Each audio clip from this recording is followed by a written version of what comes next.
Hi, everybody. This is Chris Campbell with the Food Institute podcast, and today we welcome lifelong educator and founder of Green Bronx Machine, Stephen Ritz, to the show. And he's going to share how he grew Green Bronx Machine from an after-school program into a K-12 plus curriculum, and also how indoor vegetable farming has helped him reach tons of students and help them improve their school lives, their personal lives, and also their nutrition. But before we get started, I just want to remind everybody that we're available on Spotify, Apple Podcasts, SoundCloud, and also YouTube. So whatever platform you're on, we're asking you to like and subscribe to our channels. And we also ask that you share this. We really find that word-of-mouth referrals still remain the best way to get our name out there. So please, if you have any friends or family in the food industry, or anyone that might just be interested in the topic that we're talking about today, please share. And we really appreciate it when you do so. And with that all said, I'll allow Stephen Ritz to introduce himself. So take it away, Steve. Super. So great to see you. And how are you? This is great because under this format, I have the perfect face for radio. So thrilled to be here. But I am a lifelong educator. I'm still waiting for the Knicks to call me back, and I'm available. But, odds are they don't have the common sense. So I think I'll die as a lifelong educator from the South Bronx. And I am the founder. I like to say I'm the CEO, Chief Eternal Optimist of Bronx County, but I am the founder of Green Bronx Machine. Someone who believes very vehemently that people should not have to leave their neighborhood to live, learn, and earn in a better one. So I'm an equity warrior slash educator who just happened to get into the food, garden, and green space sideways while doing that work, trying to leave my community and my students' lives a little better than I tend to find them. So I think a lot of people in the tri-state area might be more familiar with you, but for people that are outside of this region, could you give a little bit of information about Green Bronx Machine and what it is exactly that you do? Super. So first of all, you need to, after you finish listening, go to the Green Bronx Machine website, www.greenbronxmachine.org.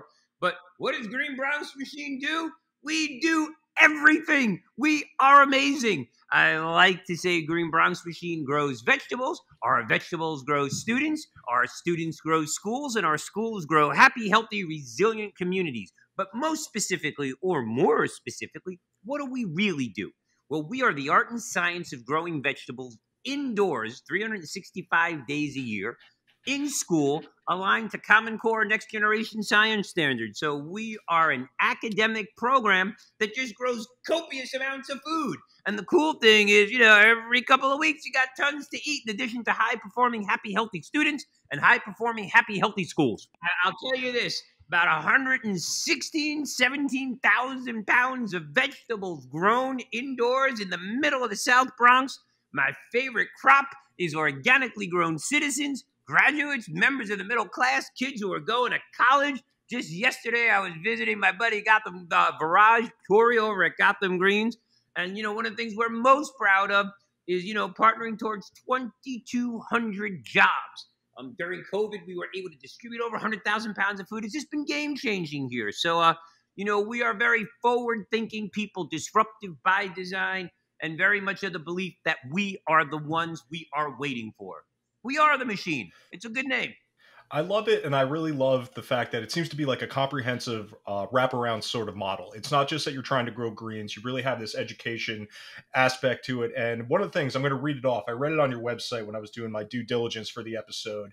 And it said that you noticed as waistlines expanded, engagement and opportunities in school decreased, school performance suffered, and hope and ambition became minimized. So I was hoping you can explain a little bit in further detail how you kind of use food to both improve nutrition and academic performance, and maybe go a little bit more into how you use, growing vegetables as both an educational tool, but also something that seems to help, children that are growing up in their own nutrition and, their personal lives. Wow, you really nailed it, man. You're a good interviewer. But I think what it comes down to, this work that we do here, and not only me, we, and when I say we, I'm just one of many who stands on the shoulder of many other giants. But this work is really rooted in equity. It really is. But specifically to Green Bronx Machine, we are a whole school program. Listen, I am not the salad guy. I'm not the veggie guy. I believe the greatest lever this nation has towards addressing poverty and equity is public schools. So I want to see, high-performing public schools. The greatest natural resource in the world is the untapped potential residing in marginalized communities. So for me, this is about academics. It's about equity. But interspersed with that is definitely food, food justice, food access, health, wellness, and mindfulness. Realize communities like mine, we are the canaries in the coal mine. And, after almost 40 years in public education, I will share with you this. The most important food school supply in the world is food, because children will never be well-read if they're not well-fed. And, here in the United States, our food insecurity problems are huge. But, imagine poor children overseas who sometimes are eating grass or not eating. How do you expect them to learn? How do we expect children in the States to learn who are hopped up or doped up on sugar, caffeine, salt, spazzing out on MSG? So the food issues are really real. Now in the States, in my lifetime, obesity has become the face of hunger because of so many people eating absolutely empty calories, and we are eating ourselves sick, diseased, and diseased. And what do? We want more and want to double it up and get it for 99 cents. So food is the language through which society reveals itself. Who has access to what, where, when, and how, at what price determines everything. But as someone who had been in special education and worked with some of the most difficult children in the world, what would you see? I'd wind up in the dean's office, I'd wind up breaking up fights, and you never want to ask who started the fight, because that restarts the fight. So you ask something stupid, like, hey man, what'd you have for breakfast? And the answer usually was nothing, or it was some kind of crap, or it was beer, believe it or not, with high school kids, or it was weed. I smoked a blunt before I came to school. And then what do you also know about a lot of these kids? Well, the kids who are obese, they have self-esteem issues. And who are the kids I was seeing in the dean's office? The ones who are either picked on or being picked on. And most of that had to do with some issue around body type, self-esteem, and other outwardly manifesting condition that other kids either picked on or zeroed in on. So, health and wellness is so, even before the pandemic, but post-pandemic, OMG. So, having kids who eat healthy is critical. And then the other thing, particularly because I'm in a very urban setting, is exposing children to nature. Because when you teach children to nature, you teach them to nurture.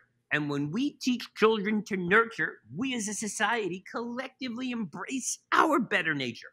So teaching kids to take care of plants that grow, that they can eat, that they can sell, or they just can appreciate the look of and the feel of is absolutely amazing. And in my class, we do a lot of plant pornography. It's so exciting. Every day we can't get in here to wet our plants, and I'll leave it at that. Well, I love to hear that. And I would like to maybe explore a little bit more about, the personal effect this kind of education has on kids, some success stories. Could you share anything, showing in the development of this program, how you've helped kids specifically, going to college? I think earlier you mentioned, you're helping them get jobs. So what else can they kind of get from these kinds of programs? There's nothing more important than personal health. So, I myself, when I embarked on this journey, lost 110 pounds simply by eating the food that I grow with children in school. So being a walking, talking example of health is awesome. And along the way, I'm no longer diabetic. I no longer have a pre-cirrhotic liver. I'm no longer running to the doctor. My insurance company is happier. They should give me a refund, but that's a separate conversation. But that's what happens for these children. Every time I keep a burger out of their belly and replace it with a banana, I'm doing the world some good, I'm doing them some good, and we're creating the next generation of social and environmental justice equity warriors. And that's what this movement is all about. It's really about creating equity. It's moving the needle from being, from desperately seeking the light at the end of the tunnel to becoming the own light in our never-ending tunnel. And that, to me, is the most important part of all of this. But yeah, just yesterday, we had His Royal Highness here from the United Arab Emirates. It'll be all over the Green Bronx Machine social media pages, so please check it out. And we went to visit students of ours who came through the program who were working for Gotham Greens. Today, as we speak, thank God you can't see my face, but if you were to see the classroom, you'd see children in here who came through our program who are working here now. So it's all about paying it forward. It's all about creating concentric circles of success. It's all about doing local. It's all about, making sure people who have never had a seat at the table build their own. and seat themselves and go forward. And there's nothing more cool and nothing more powerful than growing your own food. So there's a lot of pieces to this. And I think one of the things I really like to explore too is just how did you handle the COVID-19 pandemic? I know you're an educator, like the world got completely flipped upside down overnight, it seemed, the last March. So, how did you contend with that? How were you able to continue this program, this mission that you're on, with not having students, always available in the classroom? How did you handle that? Welcome to the Terror Dome. I think Chuck D said it best. Welcome to the Terror Dome. And this was it. 4 of the 5 highest infection rates per capita in New York City were right here. Bronx residents were twice as likely to die from COVID than anywhere else in the city, with the exception of one spot in Queens. So COVID hit hard. And let me put some context to that. In this school, we lost faculty. Within this community, my personal community, we had over 24 of casualties. So it seemed like every other week was a funeral. We had to help people figure out how to claim lives and bodies from the morgue. People who didn't necessarily have all the correct pieces of paper or requisite pieces of paper in their pocket. So what happened? Supermarkets closed, everything closed. The world went to hell. But this was an opportunity for us to really reinvent the organization. Instantly, we realized that there was tons of food being grown, and in the pipeline were farmers. We get that.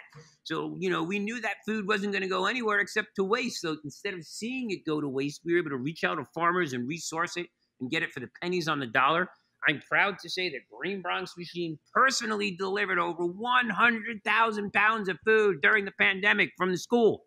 Directly from the school, we delivered groceries week to week, door to door, each and every week. We created grab-and-go situations for the entire community. But academically, what'd we do? Well, the coolest thing is I learned about technology, man. I got off AOL and I'm not trying to knock AOL, but learned about a couple of things called Zoom and Google Hangout and all these other things, and was literally able to connect around the world. We were the first program in the United States to offer Zoom cooking classes. And not only did we offer Zoom cooking classes, what we did is delivered the recipes the day and the ingredients the day before to the children's door. So we were literally able to connect kids online with the ingredients they need rather than watching some washed-up celebrity chef looking for imprints. Oh, today I'll be cooking Chateaubriand, while everyone is sitting there stuffing Pop-Tarts and potato chips down their throat. So and the engagement took off. We found that kids brought their families in and family members in and other community members in, so it took off. We had over 200 online digital lessons. That was amazing. And for those of you who are out there, go to Green Bronx Machine and hit /Let's Learn. We launched a TV show called Let's Learn with Mr. Ritz, which you can watch on our Green Bronx Machine YouTube channel, but it had over 2 million views. So, that was just one of the things that we did. We stayed busy. We made sure that we nourished our community and we nourished our minds. So I couldn't be more proud of our response. It was great to be acknowledged by the New York City Food Policy Center as being the 2020 game changer and 2021 COVID food hero. So we stay busy.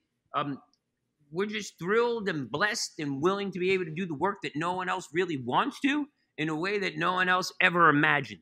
So I really love hearing that, after a year and a half really of a lot of negativity, a lot of, sad stories around the country. And also, I'm also from the tri-state area. So I understand on that personal level, it was very difficult here at the beginning, but to hear, such a positive outcome coming from your school during this really trying time. It's really inspirational, and it's something that I think a lot of people will probably identify with.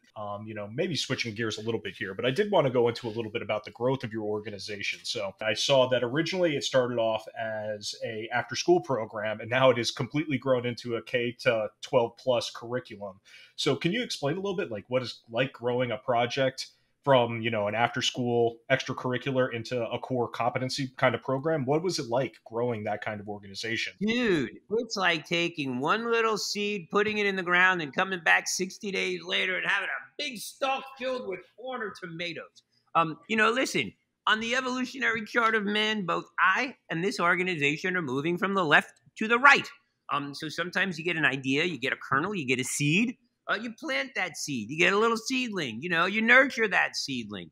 But there were a lot of different pieces to this. And yes, the most important thing I can stress to people out there is that Green Bronx Machine is really a school program. We transform schools. We transform communities. And, it is 100% scalable.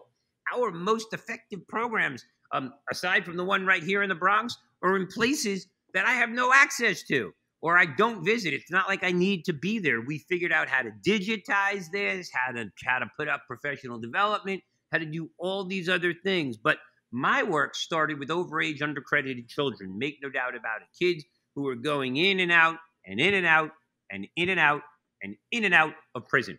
And they were 18, 19, 20, 21 years old, basically in 9th or 10th grade, reading basically at 1st or 2nd grade. And a lot of this is no fault of their own. It's kind of what you're born into. And many times they even had children themselves. So, for me, it just became imperative. It became obvious that it's just easier to raise healthy children than fix broken men. And while I love high school and I love workforce development, the sooner I get young children on a trajectory of good health, the less I have to worry about the cradle to prison pipeline, the less I have to worry about overage, undercredited children. And more importantly, with those overage, undercredited children, we can really have targeted interventions that really serve them well. But for me, I'm just delighted to be raising villages with an S of happy, healthy children, of high-performing schools, of teachers who are working in some of the most difficult circumstances, who love using this program and are grateful to our list of amazing sponsors who so graciously provide it to them. Yeah, and I was going to say, your energy, you can obviously even hear it in your voice here, and you have a lot of passion for this project. And I think that actually plays out when you go to your website and you look around on how many projects you're working on. It really impressed me how many things you guys are working on at the same time. And they all seem to kind of work together. So I think we could fill an hour or two on that alone. But I was hoping maybe you could look at one or two recent projects you worked on that really showcase the ethos of Green Bronx Machine and what you guys are trying to accomplish. Well, certainly I am over the moon proud of Let's Learn, the TV show. And I couldn't be more proud of it because we wrote it ourselves. We did it ourselves. It features student voice. It's a complete, I didn't get paid for it. It was just a complete labor of love. But it also goes to show you that, man, you can do some pretty impressive stuff with technology. The ability to produce quality content is absolutely at everybody's fingertips. So just get out there and do it. Get off social media and start doing something good. Stop hating and start creating, I like to say.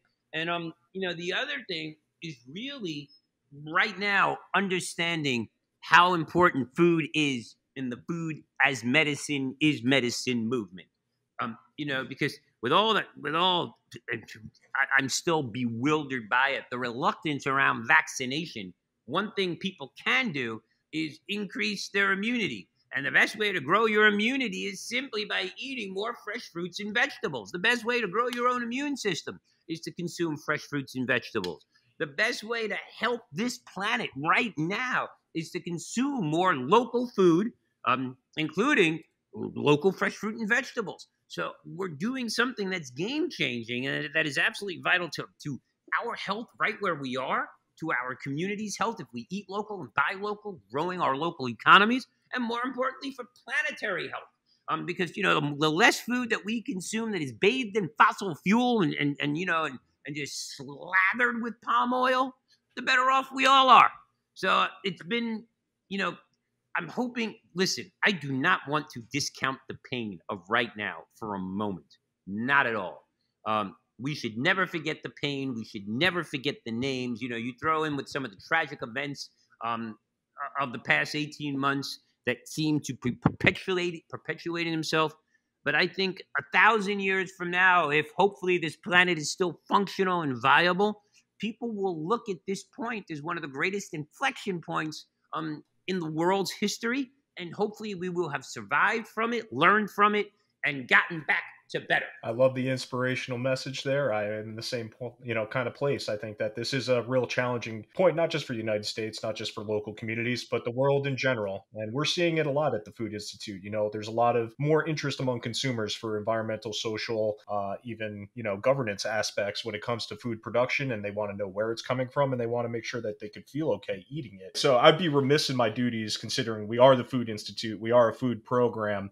I really need to dive into what you guys are growing in your classrooms and how you're doing it. I want to talk a little bit about this. So I think I want to start off with that. What kind of products are you growing right now? I know a lot of vertical/indoor farms really focus on leafy greens. Is that where you guys specialize? What do you guys actually grow? Well, what we specialize is growing children and palates, and growing opportunities. What that biological classification is, I'm really not sure. But sure, we grow a lot of leafy greens. But we're growing strawberries, we're growing tomatoes, we're growing eggplants, and this is all indoors. So we're constantly learning. You got to start with what I call the low-hanging fruit, even though the low-hanging fruit are leafy greens and vegetables. They grow well. Children love what I call the unders and the overs. The unders are radishes and carrots. But, in addition to this indoor farm, we have an amazing outdoor soil farm. If you were to Google Green Bronx Machine Food for Others farm, you'd be amazed to see the largest organic soil farm in the Bronx that, is now spitting out about 5,000 pounds of food on a decommissioned city street, no less. So, we grow a lot of different kinds of fruits and vegetables. We're experimenting with add-value products. This classroom is home to the perfect pickle. We have about 10 different flavors of pickles that we produce using aromatics. I like to say our pesto is the besto. So we do a lot of interesting things. But for me, the most important thing is really bringing children to the table, is cultivating a palate and a willingness to try new things. We're not the food police. We're just making vegetables and living life properly, kind of cool. Now, let me give you guys a good shout out, because the Food Institute, right now, there has never been more transparency around everything and anything, despite all the conspiracy theories that are out there. The ability with social media, with cell phones, with the internet, to have an understanding of who and what your brand is, where your products are coming from, what is the, beyond the logos, what is the pathos and ethos of the companies that your dollars are supporting or going to, is really now rather accessible to you. So I like telling children that every day they vote with their fork, they vote with their mouth, they vote with their wallet, and God willing, when they're 18, they will still have the right to vote and the ability to vote. So these are the things that are absolutely critical to me, is understanding where your food comes from, how your purchases make a difference. I'm thrilled to share, that when you teach young children about the world and how it's not always just, they get angry. The one thing that parents hate to hear is it's not fair. Oh, it's not fair. But as a teacher, as an advocate, as an educator, I love hearing it's not fair. Because what does that mean? I ask them, well, what are you going to do about it? And, I'm thrilled to say that when children learn that other children have produced their food, that eating certain kinds of chocolate really comes at a cost for other kids who can't go to school, that certain soccer balls are made by companies who are employing child labor, they get angry. When I share with them that certain fast food manufacturers are out there, basically not paying people who look like their parents and families fair wages for the food that they grow, they tend not to want to go to those stores. So that's a moral victory for me 100% of the way, and a moral victory for the planet. So it's really important to have this kind of transparency around food, around decision-making, and being conscientious citizens. Just say, do you have anything in the pipeline? Anything you'd like to share with our audience? New projects, initiatives, anything like that? So there are a couple of things that we are working on. We're always looking for sponsors and supporters, and I'm not asking for a handout. So let me be very clear. What Green Bronx Machine does is we transform communities. We also work incredibly well with brands and partners and philanthropically oriented people. And we give you all the credit. So we want to do the work. We want to give you the credit because, it's your philanthropy, it's your engagement that really helps us do the work that we want to do. So I couldn't be more excited, although a little bit nervous about the notion of going back to school. I'm in my classroom right now. We had summer school here today. each and every day brings a new opportunity and similarly a new challenge as we boldly navigate this new world. But it's also an opportunity to bring people closer together. So we are going to be filming new episodes of Let's Learn, so I couldn't be more excited about that. But, right now, it's just putting one foot in front of the other. We're in the middle of farm season. This weekend we'll be harvesting. Next weekend we'll be harvesting. Then we'll be replanting. So it's the circle of life, if you will. And I won't sing to you. But, right now more than ever, it's really about supporting those who need the most help. Because the degree to which we resist injustice is the degree to which we are all free. And, and my work starts with just inspiring other people to do some work, to put in a little effort, to make a difference, Here in the South Bronx, we say education, not asphyxiation, and let compassion be the new curriculum. Let empathy be the North Star. I don't want to get back to normal. I really want to get back to better and grow something greater. And I'm asking everyone to get out there, and if you can't donate time, if you can't donate money, donate some love, because love is free. And love is the only thing in the world that you can give away and comes back more. You get back more of. So it's really important right now to love on somebody or love on something and get out there and make epic happen. Stephen, I loved all of that. And I think the one last question I have is if someone listened to this episode, they're feeling it as inspired as I am right now, where should they go to get connected with you? And what should they do to kind of, drive this mission forward? Oh, so if you want to drive the mission forward, first and foremost, go to the Green Bronx Machine website and get a copy of our book, The Power of a Plan. 100% of the proceeds go to support the program. The book was a #1 bestseller, but it's part inspiration, part motivation, part perspiration, and a whole lot of fun. So that's one easy thing. And then give it to somebody. Give it to a teacher. Give it to a friend. Read the back cover. Read the blurb. But to get in touch with me, I'm on LinkedIn. I'm on social media. LinkedIn is the easiest way these days. And check out the Green Bronx Machine website. Go to the Stephen Ritz website. It's greenbronxmachine.org or stephenritz.com. Follow, like us, love us, and share us on social media. We don't have any paid social. We do it ourselves with the children, so sometimes it takes a little longer for us to get back.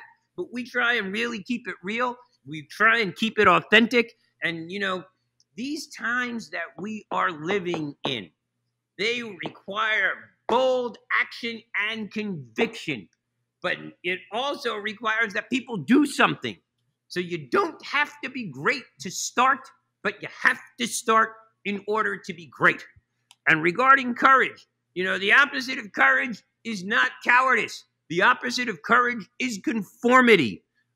Because even a dead fish can go with the flow. So, just get out there and keep swimming. That's it.